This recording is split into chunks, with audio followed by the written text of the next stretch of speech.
नमस्कार, मी प्रिया काळे. तरुण भारतच्या न्यूज बुलेटिनमध्ये आपल्या सर्वांचं स्वागत. आता पाहूया ठळक घडामोडी. बेंगळुरू येथील व्हाईटफील्ड भागातील रामेश्वरम कॅफेमध्ये आज शुक्रवारी झालेल्या स्फोटात 9 जण जखमी झाले आहेत. मुख्यमंत्री सिद्धरामय्या यांनी या घटनेस दुजोरा दिला असून स्फोट घडवून आणण्यासाठी कमी तीव्रतेच्या स्फोटकांचा वापर करण्यात आल्याचे म्हटले आहे. दुपारच्या जेवणाच्या वेळेत आजूबाजूच्या कार्यालयांमधून कॅफेमध्ये गर्दी जमली असताना ही घटना घडली. यासंबंधी पोलीस अधिक तपास करत आहेत. कॅफेच्या सहसंस्थापक यांनी स्फोटाबद्दल माहिती दिली. 10 सेकंदाच्या कालावधीत 2 स्फोट झाले. हे स्फोट वॉश बेसिनच्या भागात झाले.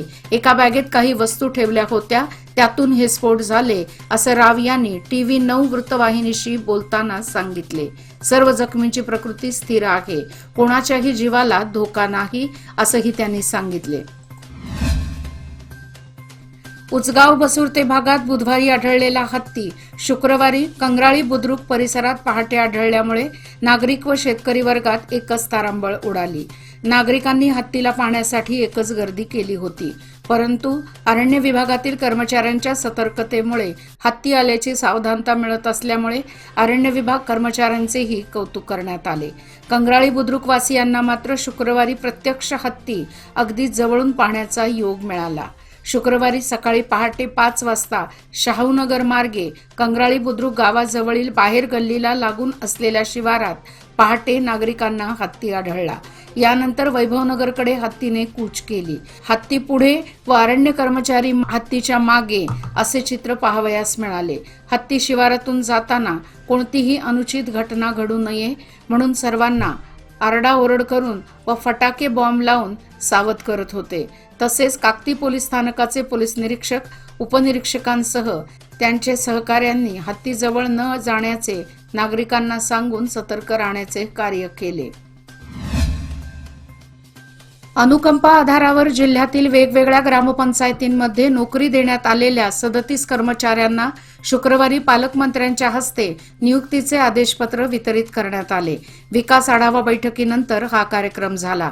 सुवर्ण विधानसौधमध्ये शुक्रवारी पालकमंत्री सतीश जारकीहोळी यांच्या अध्यक्षतेखाली जिल्ह्यातील विकास कामांचा आढावा बैठक झाली. ग्रामपंचायतीत सेवेत असताना मृत्युमुखी पडलेल्या कर्मचाऱ्यांच्या कुटुंबियांना अनुकंपा आधारावर नोकऱ्या देण्यात आल्या आहेत. या सर्व 37 जणांना नियुक्तीपत्र वितरित करण्यात आले. यावेळी रायबागचे आमदार दुर्योधन ऐहोळे, बेळगाव उत्तरचे आमदार राजू सेठ, बैलहोंगल आमदार महांतेश कौजलगी, खानापूरचे आमदार विठ्ठल हलगेकर, कित्तूरचे आमदार बाबासाहेब पाटील, कुडचीचे आमदार महेश तमण्णावर, जिल्हाधिकारी नितेश पाटील व जिल्हा पंचायतीचे मुख्य कार्यकारी अधिकारी राहुल शिंदे यांच्यासह इतर अधिकारी उपस्थित होते. तेल कंपन्यांनी व्यावसायिक LPG सिलेंडरच्या दरात पुन्हा एकदा वाढ केली आहे. 1 मार्चपासून व्यावसायिक सिलेंडरच्या दरात 25 रुपये 50 पैशांची वाढ झाली आहे. तेल कंपन्यांनी केवळ व्यावसायिक सिलेंडरच्या दरात बदल केला असून सध्या घरगुती सिलेंडरच्या दरात कोणताही बदल केलेला नाही. घरगुती सिलेंडरचे दर ऑगस्टमध्ये शेवटचे बदलण्यात आले होते. LPGचे नवे दर शुक्रवार दिनांक 1 मार्चपासून देशातील सर्व शहरांमध्ये लागू करण्यात आले आहेत. दर महिन्याच्या पहिल्या दिवशी तेल कंपन्या LPG सिलेंडरच्या किमतीत बदल करतात. त्यानुसार शुक्रवारी तेल कंपन्यांकडून सिलेंडरच्या किमती विविध शहरांमध्ये अपडेट करण्यात आल्या आहेत. न्यायालयातील समस्या टप्प्याटप्प्याने दूर करण्यासाठी सरकारकडे पाठपुरावा करू. दरवर्षी न्यायालयाच्या विकासासाठी निधींची तरतूद केली जाईल. सध्या JMFC न्यायालयाला आणखी एक प्रवेशद्वार हवा आहे, तो तातडीने केला जाईल, असे पालकमंत्री सतीश जारकीहोळी यांनी बार असोसिएशनने आयोजित केलेल्या सत्कार प्रसंगी सांगितले. JMFC न्यायालयातील समुदाय भवनमध्ये हा कार्यक्रम झाला. अध्यक्षस्थानी बार असोसिएशनचे अध्यक्ष ॲडव्होकेट S किवडसण्णावर होते. यावेळी व्यासपीठावर विधान परिषद सदस्य नागराज यादव, आमदार राजू सेठ, कर्नाटक राज्य बार असोसिएशनचे उपाध्यक्ष ॲडव्होकेट विनय मांगलेकर, बार असोसिएशनचे उपाध्यक्ष advocate Basavaraj Mugali, advocate Sheetalram Shetty, advocate Vijay Patil, महिला प्रतिनिधी ॲडव्होकेट अश्विनी हवालदार, ॲडव्होकेट KB नायक यांच्यासह इतर मान्यवर उपस्थित होते. मागील 4 दिवसांपासून मुक्त संचार करणाऱ्या हत्तीने शुक्रवारी बेक्केनकेरी गावात भर दिवसा धुमाकूळ घातला आहे. त्यामुळे ग्रामस्थांमध्ये खळबळ माजली आहे.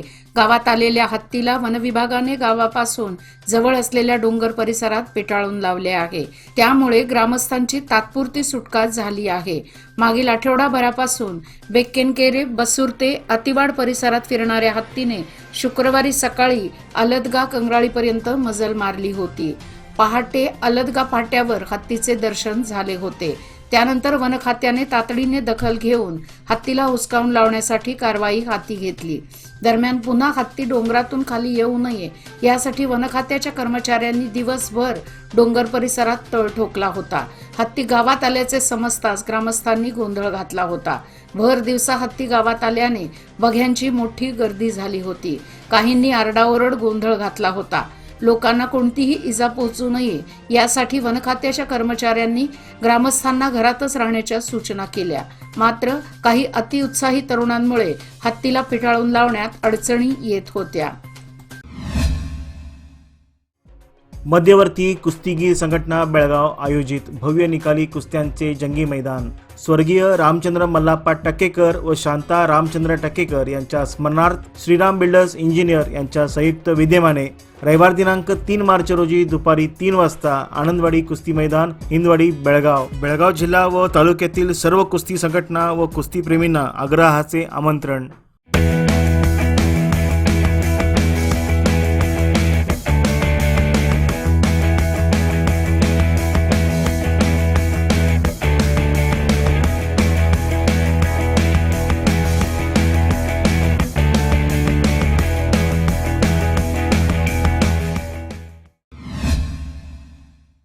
गेल्या 8 दिवसांपूर्वी गोवा वेस्ट सर्कल जवळ बेशुद्धावस्थेत आढळलेल्या एका अनोळखी युवकाचा शुक्रवारी सिव्हिल हॉस्पिटलमध्ये मृत्यू झाला आहे.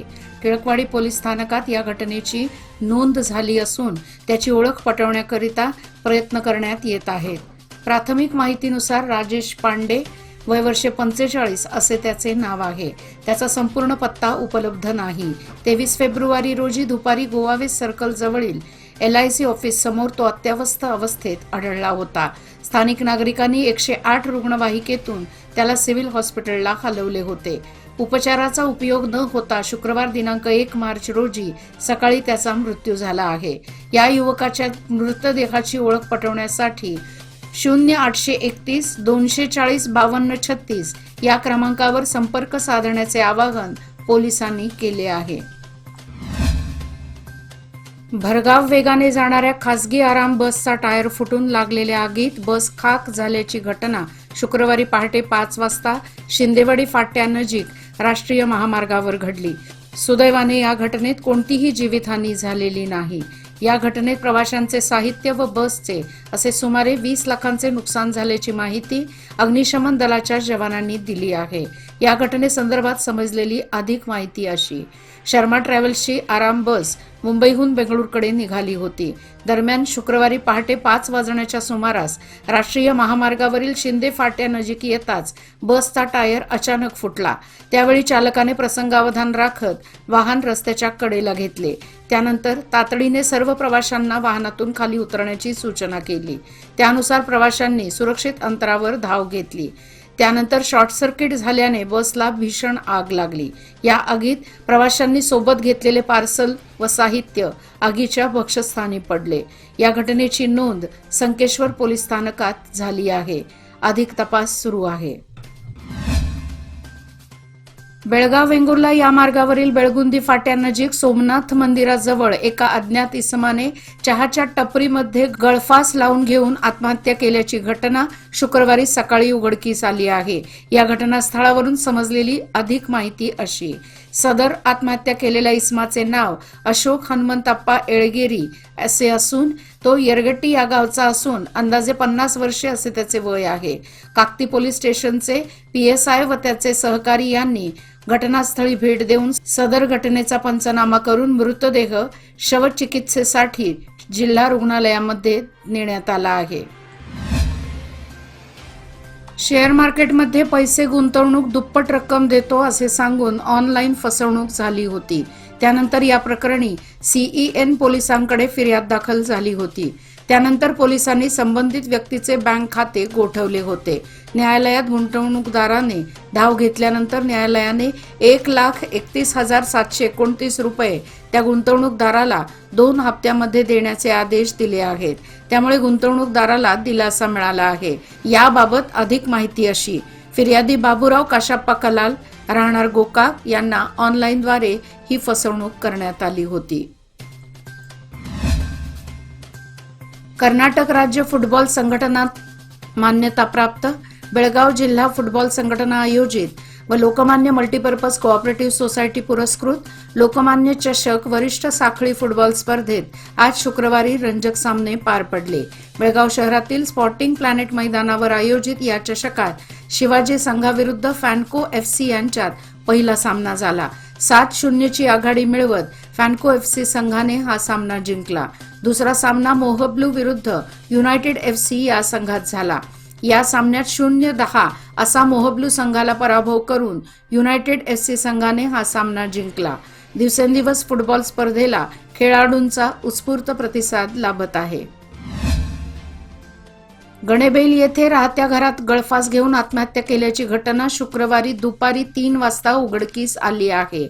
याबाबत खानापूर पोलीस स्थानकात गुन्हा दाखल झाला आहे. आत्महत्येचे कारण मात्र समजू शकले नाही. याबाबत मिळालेली माहिती अशी की गणेबैल येथे महेश शंकर गेजपतकर वय वर्ष 36 हा एकटाच गणेबैल येथील आपल्या घरी राहत होता. महेश याने शुक्रवार दिनांक 1 रोजी दुपारी दोरीने गळफास घेऊन आत्महत्या केली. खानापूर पोलिसांनी घटनास्थळी भेट देऊन पंचनामा केला आणि मृतदेह उत्तरीय तपासणीसाठी खानापूर येथील सरकारी दवाखान्यात हलवण्यात आला.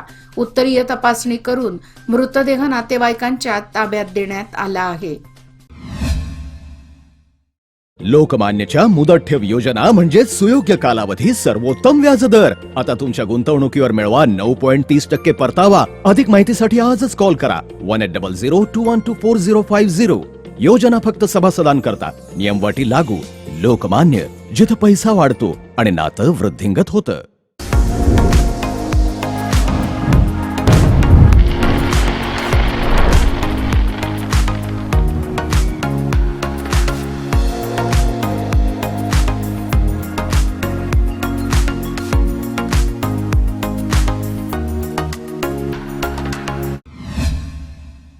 भक्तिमार्ग हा सर्वश्रेष्ठ मार्ग आहे. सातत्याने भक्तिमार्गाचीच कास धरा. चांगले चिंतन, मनन, ध्यान करा. लक्ष्मीची सदोदित कृपादृष्टी तुमच्यावर राहील.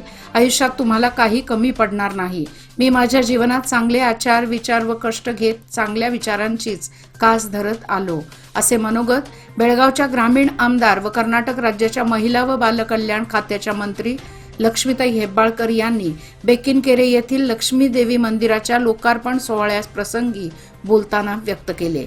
अध्यक्षस्थानी जीर्णोद्धार कमिटीचे अध्यक्ष जयवंत नागोजी सावंत हे होते. बेकिनकेरी येथील लक्ष्मीदेवी मंदिर वास्तुशांती, मूर्ती प्रतिष्ठापना व कळसारोहण सोहळा आणि मंदिर लोकार्पण व महाप्रसादाचे आयोजन शुक्रवार दिनांक 1 मार्च रोजी करण्यात आले होते.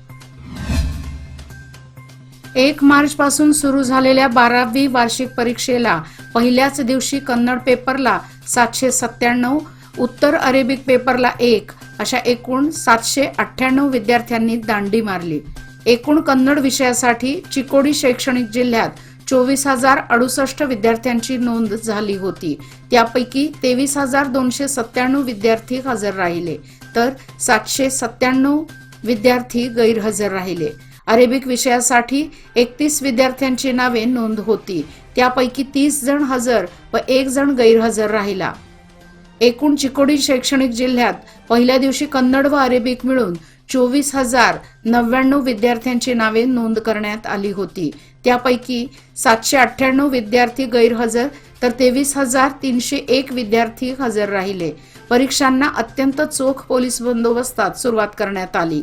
पदवीपूर्व शिक्षण खात्याच्या नियुक्त पथकाने परीक्षा सुरळीत पार पाडण्यासाठी प्रयत्न केले. कर्नाटक सरकारने व्यापारी आस्थापनांच्या फलकावर 60% कन्नड भाषेचा वापर करावा असा आदेश आहे. त्याची अंमलबजावणी कर्नाटकात सर्वत्र सुरू आहे. वास्तविक सीमा भागात हा आदेश लागू होऊ शकत नाही. सव्वा वर्षापूर्वी केंद्रीय गृहमंत्री अमित शहा यांनी सीमा प्रश्न सर्वोच्च न्यायालयात असल्याने न्यायालयाचा निकाल येईपर्यंत येथील परिस्थिती जैसे थे ठेवताना अन्य भाषिकांच्या तसेच व्यापाऱ्यांच्या भावना दुखावणार नाहीत याकडे लक्ष देण्याचे निर्देश केले आहेत.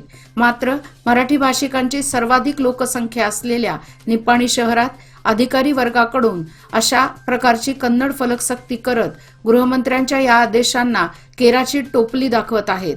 त्यामुळे मराठी भाषिकांसह व्यापारी वर्गातून तीव्र संताप व्यक्त होत आहे. गुंठा प्लॉटमधील भागात राहणारे नागरिक अत्यंत गरीब आहेत. त्यामुळे त्यांच्यावर दुहेरी कराचा बोजा टाकू नये अशी आग्रही मागणी नगरसेवक प्रेमानंद बिरादार यांनी केली. ते येथील महानगरपालिकेच्या सभागृहात आयोजित सभेत बोलत होते. अध्यक्षस्थानी महापौर मेहजबीन या उपस्थित होत्या. बिरादार यांनी पुढे बोलताना ऑटो टांगा मजुरांनी गुंठा प्लॉट खरेदी केले आहेत. अनेक कामगार मालक कोरोना काळात मरण पावले आहेत. अशा कुटुंबियांना जागा सोडणे कठीण आहे. त्यांना दुप्पट कर दंड वगैरे भरण्यासाठी कर्ज घ्यावे लागेल. त्यांच्याकडून दंड वसूल करणे चुकीचे ठरणार आहे असे सांगितले. आगामी दिवसात पल्स पोलिओ अभियान होणार असून केएलई सेंटेनरी हॉस्पिटल आणि एमआरसी रोटरी क्लब ऑफ बेलगामच्या सहकार्याने आज बेळगाव शहरात जागरूक रॅली काढण्यात आली. प्रमुख मार्गांवर रॅलीच्या द्वारे जनजागृती निर्माण करण्यात आली. रोटरी क्लब ऑफ बेलगामचे अध्यक्ष जयदीप सिद्धनावर यांच्या हस्ते रॅलीचे उद्घाटन करण्यात आले. पोलिओ निर्मूलन करण्याचे संदेश देत रॅली पुढे निघाली. या रॅलीत नर्सिंग आणि होमिओपॅथिक कॉलेजच्या विद्यार्थ्यांनी मोठ्या संख्येने भाग घेतला होता. रोटरी क्लब ऑफ बेलगामच्या वतीने खानापूर तालुक्यातील दुर्गम भागात शालेय मुलांसाठी मोफत आरोग्य तपासणी शिबिराचे आयोजन करण्यात आले होते. गुरुवारी भीमगड, हेमडग्गा, पाली, मेंढील, जमगोवा येथील शासकीय शाळेतील मुलांची तपासणी केएलई इस्पितळाच्या वैद्यांनी करून योग्य सल्ला व औषधाचे मोफत वाटप केले. सुमारे 150 विद्यार्थ्यांनी या शिबिराचा लाभ घेतला. याचबरोबर आजचे बातमीपत्र इथेच संपले. अधिक माहिती आणि ताज्या घडामोडी करता पाहत रहा तरुण भारत न्यूज चॅनल. तसेच आमच्या चॅनलला लाईक, शेअर आणि सबस्क्राईब करायला विसरू नका. आणि विश्वासार्ह बातम्यांसाठी दररोज वाचा दैनिक तरुण भारत. धन्यवाद.